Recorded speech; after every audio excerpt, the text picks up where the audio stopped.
سلام، من امروز اومدم توی یکی از روستاهای اطراف شهر اصفهان به نام زیار.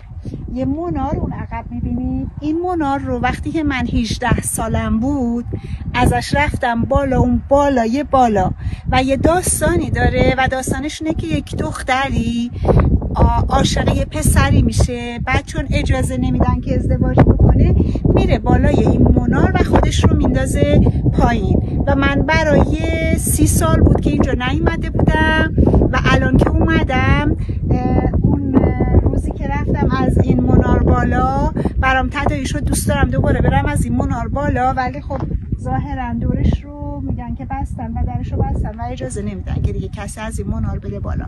ولی خب من برد کردم 20 سال پیش، 30 سال پیش از این رفتم بالا.